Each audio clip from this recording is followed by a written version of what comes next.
the Bam Fam, they're out in full effect. But Simplicity, they're keeping it simple. They say, hey, you're going to auto-attack. We're going to slow you. They kick it old school. We mentioned Bam from the Alpha. Well, there's a couple other people that are from that Alpha as well, and they say we're kicking it old school. And Simplicity, they managed to pick up a victory by countering that newer strategy. Yeah, it was nice to be able to see that level of deviation there from Simplicity and being able to handle such a chaotic ending to that last game that typically on a macro sense, those questions that HeroesHearth was posing, I do think Simplicity is a team that would struggle in that avenue. So I'm impressed that they were able to hold their own there, but compositionally speaking, I can't help but feel like HeroesHearth definitely could, clean things up a little bit there. Yeah, they got a little loose, I think, in that game.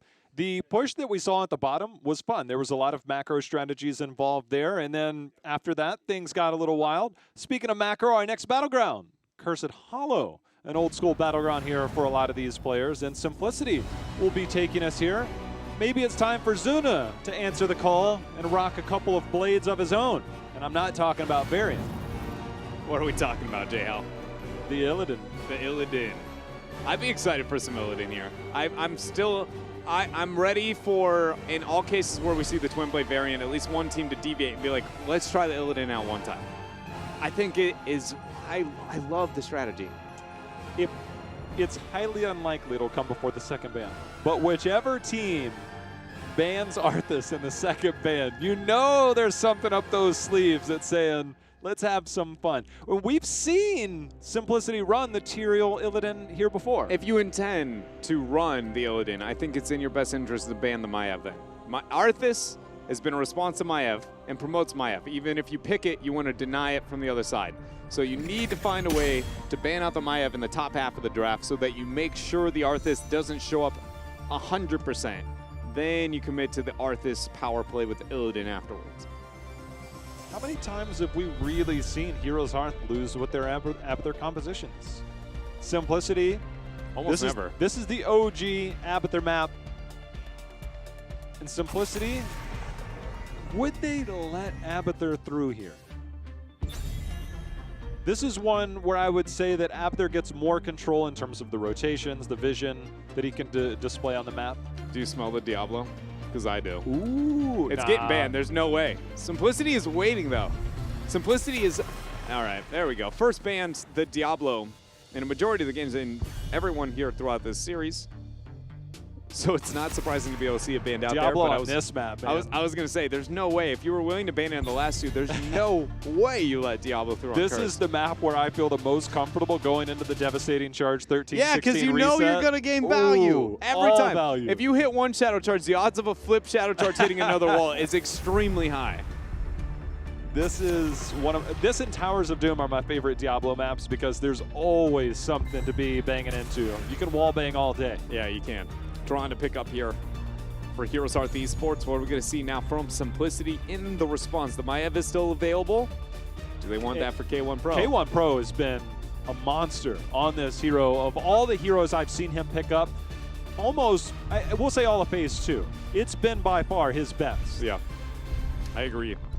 And not necessarily a bad Battleground to see that playstyle. Going to see the White Mane Denial now wanting to deal with the double support opportunities and then pair it with the Maiev themselves. So not surprising to see this rotation from Simplicity. Do we see the Arthas pickup now for HeroesHearth Esports? And if we do, are they willing to maybe risk something like... Hanzo is still available here. Arthas Hanzo rotation would be... If you want to play boss play, yeah, it doesn't matter how much team fighting you have if I'm getting a little control here and then dominant control around the bosses. If they don't commit to the Arthas, a Yrel and a Murden. Interesting to not go with the Hanzo, because upon reflection, I'm like, yeah, you know, with Toronto Hanzo, the threat around the boss is so high that it's going to be way too problematic. I didn't think that they would have to commit to the Arthas, as it's now a newer, soft response to the Maiev. But it's surprising to not see, again, that Hanzo there. I want to see if they're willing to ban it then in the next ban phase because of that. You got a grin on your face. Well, we're just going through some minor adjustments here. Hanzo ban. That makes a lot of sense to me. You don't want to give up the threat of the race. Now, the one thing that I am curious on what we'll see from HeroesHearth, there's the Tyrael denial, but that has been what they've run with Maiev for a while now. But Li Ming follow-up behind a HeroesHearth composition Dreadnought. We saw LFM execute something similar. Murden, Tyrande, Li Ming gives you some of the best burst damage on the shortest cooldowns. And Crowan is the best Li Ming in North America, minus maybe some performances on Yoda. I feel like are still unrivaled, but when you look at the general play on the hero, yeah, I look at the Li Ming and I go, Crowan's going to make that look very, very pretty here as we get ourselves a Genji, a Nubarak. Jayhow, to convert to a Deathball composition after the ban on the Tyrael seems very, very concerning here for me into this draft for Simplicity. Normally, the Death Ball, I'm not that against it. On Battleground like Sky or Cursed Hollow 2, you can get away with it. But not having that invulnerability here, it puts so much pressure onto the White Man. And don't get me wrong, White Man can hold her own, but I feel like it's screaming another support behind this in some way, shape, or form. And that pick, the Falstad, is a huge, huge setback here to this Death Ball. You can Mighty Gust away. But if Gust is down, Falstad is a very vulnerable target. Okay, remember, I think it was it was part 2, phase 1, and we started to see the full W build evolve a little. That was BBJ saying that he ran that in Hero League a time or two, and then he said, oh, that's how it kind of came over, is we'll get the Taka there on the final side of Simplicity. But we are not yet on the balance patch, but they just buffed the W again to have a shorter cooldown. And so if you go the level 1 town, we're 10 seconds on... I was trying to break this down the other day. Should be, if you get all ticks up at the highest damage output. It has been in all of Heroes for a long time. It has been the highest poke And now damage. it's on a 10-second cooldown. Yeah. But you have to be a Falstad within a very close, essentially your auto attack range for the entire duration of that time frame to get that damage output out. Until 7. And you give up your only way of clear in the game. Yes, so there are trade-offs to it, right? Like that there's a reason as to why it's not coming to light, is I guess what I'm trying to highlight here is there's very much justification. But I think, because Korea has played it a time or two, yeah. They occasionally bring it out. This is a great pickup for it here too for HeroesHearth. But when we look at damage Falstad, they buffed the mana, so 70 to 60 mana, this is not live. Falstad in the near future, I think, might be a thing by the time BlizzCon comes around. It'll be cool to see if it does end up happening here. You know what I just realized? What? Zero Mephisto. That is a good point. I'm like, wait a minute, hold on, we've got Mephisto this weekend, and we haven't gotten any out of them. It's a sad day here. We're 3 games deep, too. Yeah. Cursed Hollow, I think, is probably one of the ones, like, forgive it a little more. And with a Murd and Tyrande, I'll take me a Li Ming to follow that up. See how Heroes BBJ is on Falstad. I told you. He's like, outside of support, he will joke about it. If you ever see him on stream, he jokes about it. He's like a Falstad one trick. His team even pokes him about it. Well, we get to watch it live here. I'm so jealous. I never got to play an off-roll on stream. I screamed a couple times with it, but never played it live. I was in their practice room, and he was playing Falstad, and he loves W-Build Falstad. He's sitting on that talent. He's debating on it right now. I know for a fact he is debating on that talent. Just who do you cast it on in this situation? Nerubian Armor picked up by a Nubarak. Very good pickup there. Deflect for Genji. And Maiev. When your intent is to dominate the macro and just be a heavy disengage, like Season Markman auto attack build is screaming your name here. But Season Markman hasn't been taken yet, and he's a whole wave deep, so he's losing value if that's the choice. There's 2 talents at level 1 that require you to kill minions. And bribe. Uh-oh. Tiger. BBJ, what you got? He's very patient. He went at Wingman. Oh, man. We're going to have missed to talk an about entire the wave, value. though. We'll see if that comes back to haunt at any point. This is... Oh, White Mane Tiger ended up stepping out, and Bam Bam says... Oh, he hits him with a B-step and then drops the Dibble spray. Oh, I love it. You give him the old, oh, we're rotating out. Give him the old fakey fake. There's a stun. Follow up. Old bamboozle approach here for HeroesHearth. It brings it to a whole new meaning. The bamboozle. If you double down on it, the Bam Bamboozle. Yeah, I like it. Giants pick up, though. Simplicity trying to defend those out here. And, I mean, I'm already going to apologize for the broken record that I'm going to sound like, but there are so many downsides to some of the composition of Simplicity that I'm going to probably be talking about, the melee struggle that they have right now, and the fact that defending over that bottom camp, for instance, is very difficult. They pretty much have to dive past and threaten with it. They can't stop the macro clear, which is why HE has the opportunity to move up and get a pretty easy defense over this. And as the game moves on, I can't help but feel like it's these type of things that is going to really set back Simplicity here.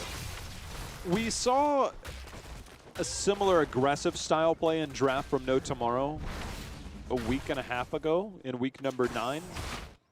It was a week 8 or week 9, but either way, they managed to pull off that aggression, but they kept up a very different pace. They were very aggressive early. They turned the tides. That was that bright wing composition that they had. Not getting the similar style play here, but the threat is always there, and there is the threat right there. As Ishbu taken down, patient approach there by Simplicity will net them their first kill. I feel like Ishbu is feeling the difference between a warrior and a support health pool pretty quickly there in that bottom lane. It's full W. It's full W all the way. This bottom tribute here picked up by Simplicity due to that gank they were able to get before, setting the tempo here in game 3. This will allow them to siege up, but you can see Bam Bam and team making their rotation down with Krohn on that Li Ming. Li Ming is just shoot and fire the minute that stun comes out. Ishbu now back in the mix. Makes the combo even more lethal. The King Caffeine and team might opt to try and get aggressive on their own until they see the rest of HeroesHearth gather around. We're able to get a reveal there with that Sentinel out by Ishbu. Impale not going to connect out from Caffeine. It's a nice Lunar Flare stacks acquired there for Ishbu on his level 4. 7's picked up for both teams in second tribute here. Global advantage, not an advantage for either side, but it is defended here by the false set on top, which didn't go full W. I guess if they're in your face, you don't need the extra range. They will come to you. You do not have to go to them. But you also get some extra damage on that. But the extra range is really why that's picked up. And what this does allow, though, is still that wave clear advantage hold up, though. The pressure out with the leap there, a lot of armor onto Ishbu as K1 Pro finding resets there with that fan of knives. The Urel knockback for a second. They're trying to pause it out, but the first kill on to Ishbu as Hosey Swift strikes out. Focus now going on to the Muradin. Bam Bam able to dwarf toss away. McIntyre for the second leap in. He finds himself a white main kill as K1 Pro has to get back. Zuna ends up landing the drag, but the interrupts from McIntyre saves the team and sets up another kill there, 2-1 in favor of HeroesHearth. McIntyre is a beast. That was disgusting. I mean, an absolute beast in his role. It's weird because it seems like we talk about McIntyre enough, but then we still don't think that we hit the mark because he's so good. His development, Dreadnought, has been quite profound for somebody that's been around the competitive scene for so long, and it has been so well regarded for so long. He's taken his game to a whole different level that I think a lot of people a year or two ago don't anticipate. But what he's done in the last year and a half with this team, it's a very significant thing that needs to be highlighted. It's a fantastic player that we have. Yeah, and I think, you know, he's just one of the few old gods, if you will, that really has been able to maintain that status in prowess at near the top, if not the top of North America. I think the only other player I feel like I could put side to side or would say maybe surpasses that in North America is Fan, and it's only Fan. I can't help but feel like at that point in time, because when we do look at Fan as a whole, he is the most decorated player in all of North America. Next tribute available, 1-1. King Caffeine will hide in the bush, see if they can find a chance to move forward. They'll turn their attention towards McIntyre, starting to path down. Level 10 quickly approaching for both teams. Dahaka Falstad matching the global in the bot lane. Mac finds another leap forward, sets the reset to 1 second there. Sets up leap number 2, finds King Caffeine with that one. Hosey waiting in the wakes there as he's going to flame from behind, get the interrupt onto Ishbu in a couple of seconds. He's going to use just an auto attack for that as Ishbu responds. Tiger falling very low with Bam Bam. It's a very split fight here. K1 Pro now approaching as Heroics picked up now by HeroesHearth and Simplicity. Going to be locked in. It is the Gus selection there. Dragon Blade picked up, not the X-Strike, and well, that Beetle almost enough, because that Beetle actually interrupted one of those abilities, or at least intercepted. Posty now gets interrupted. Does have a swift strike as Crowan starts out the channel. This is a tribute here to HeroesHearth Esports. Now it's putting them at cursed point. BBJ, though, might have to be careful. Tether interrupts the barrel roll. The isolation used very late there, considering the situation, and allows the escape here of HeroesHearth. BBJ sitting on 3 stacks has only had 1 turn in, so only 5% bonus damage on that W. See if he can find a chance to get a turn in. The Siege Giants picked up. The Night Camps were picked up before that, so it will be a while before he can try and stack that up.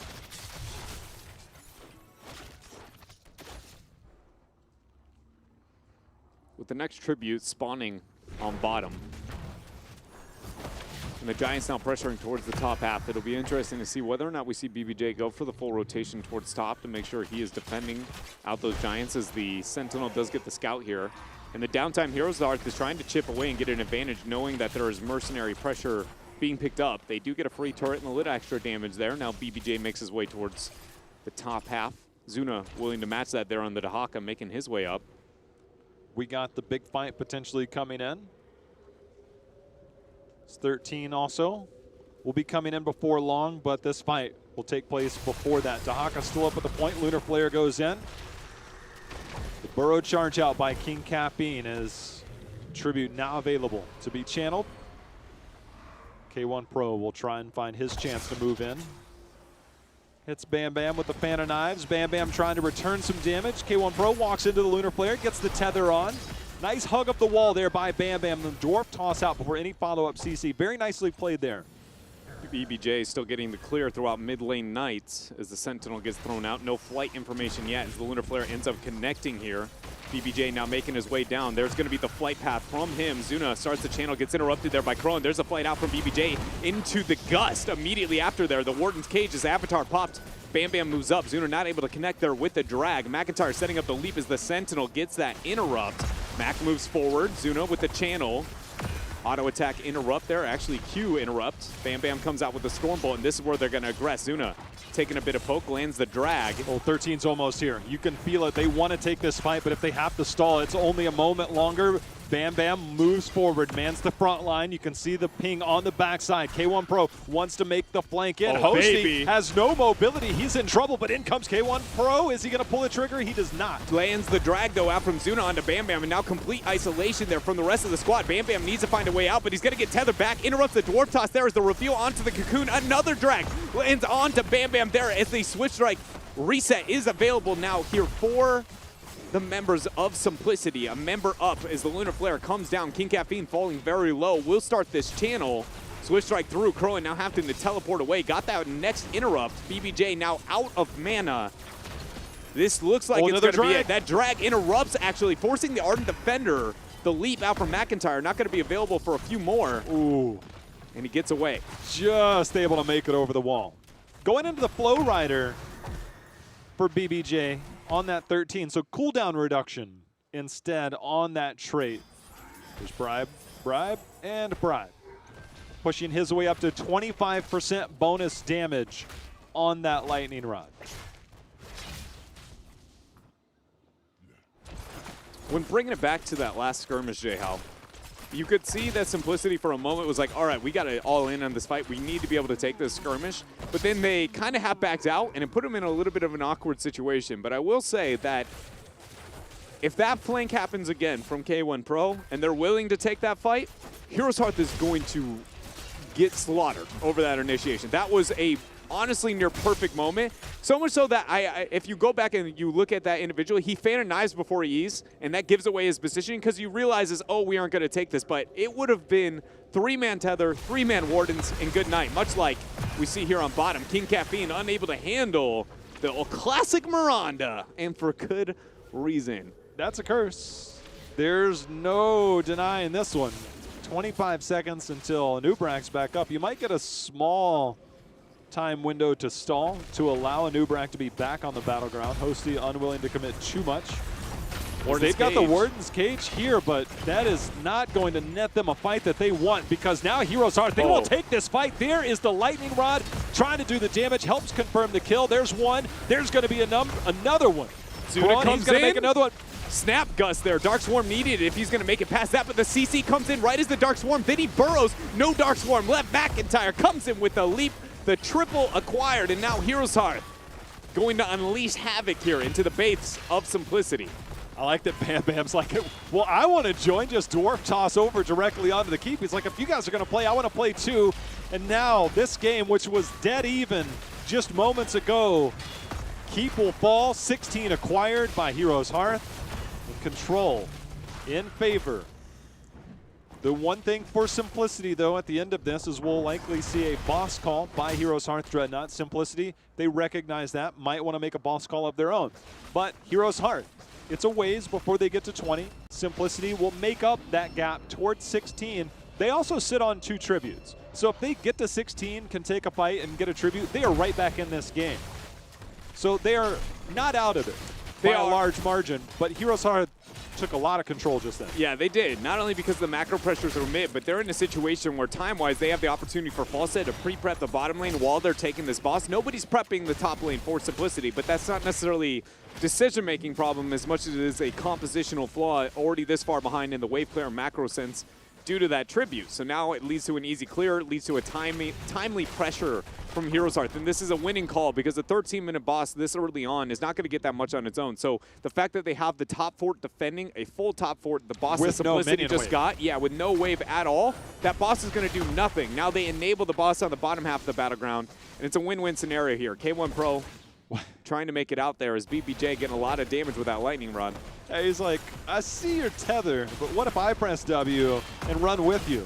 How does that feel? That's what he says. Boss still very healthy. You mentioned the amount of melee on the side of Simplicity. That takes away the only range damage to defend against this boss is the Genji. They're trying to take this down, but the threat is here for HeroesHearth to take another keep. They have to Dragon Blade this. Oh, but the combo! He's here and he's gone. Hosty already down there. Crowan finding himself the reset as K1 Pro with that Warden's Cage. There is the Scarlet Aegis, the Gust coming out, and Crowan actually surviving there. The reveal now onto Ishbu as K1 Pro's the focus. He is going to go down. King Caffeine sets up another reset. Zuna eats a Stormbolt in his second here as he's able to juke and jive for a fraction longer. Crowan throws down that Disintegrate, and Zuna just delays the inevitable here as that is 4 members down on the side of Simplicity, and HeroesHearth waste no time, move up to the core, and take this game. Yeah, Bam Bam, clearly the Hero League strategies. He started to back there after he took the keep down. Yeah. He's like, oh, wait a minute, that's not what I do in this situation. He ends the game, and HeroesHearth comes out. They're all forgetting that they don't have to back to end the game here. It's a tough moment, you know? It's like you're waiting. Hosty's like, at least let me get some damage in here. I mean, if he had Dragon becomes him, maybe that is a moment there. But in the end, HeroesHearth keep up their dominance in North America and take a lead in the series 2-1. That game, though, it was 13-ish. It was the 12-12 fight that Simplicity took right before 13 was picked up. And I really thought it was very reminiscent of game number 2 on Volskaya, where I thought, okay, this is going to be where Simplicity starts to turn it around. They got 1 kill on that game. They're going to get another and start to move forward here. And then HeroesHearth said, we're not having any of that. Started to make the big plays, got the kill. That one pick onto a Nubarak in that bottom lane just changed the whole outcome, and they just snowballed it from there. And very well played by HeroesHearth. They threw it in 5th gear and just went straight to the core. Yeah, it was a really good job at the very end there to be able to identify that with the boss circumstances. And as you said, I do agree with you. The breaking point was that pickup onto the Anubarak in that type of situation there. But the curse and some of the other factors that happened beforehand and being able to pick up that middle keep during that first curse really set HeroesHearth miles ahead throughout that game. And it makes me feel like, going into the next one, I've always liked when Simplicity goes to battlegrounds like Battlefield of Eternity. I would like something like that here from them again. I feel like drop the macro, win the skirmishes. That is where this team stands out, and that's one of the best battleground. That's what they do. Don't forget, last weekend for the cheer system, we are just under 1.2 million away from getting that Western Clash, Eastern Clash winner spray. This is the last weekend you can cheer for your favorite team. You can find different ways to contribute towards their success and also rep that spray, rep those banners in-game. All that info is below in the stream. So don't miss out on that. It's a really cool thing that we have here. We're on the stage 2 part of it last weekend. If you want to get those in, now's the time. Got to get yourself that Western and Eastern Clash sprays there, guys. I mean, personally, I feel like those are some of my favorite teams, so it's pretty easy to be like, oh, I want those. The Gen G. It's too good. It's too good right now. I love Dignitas. I do. I think they're a great team, but Gen G is really cool. So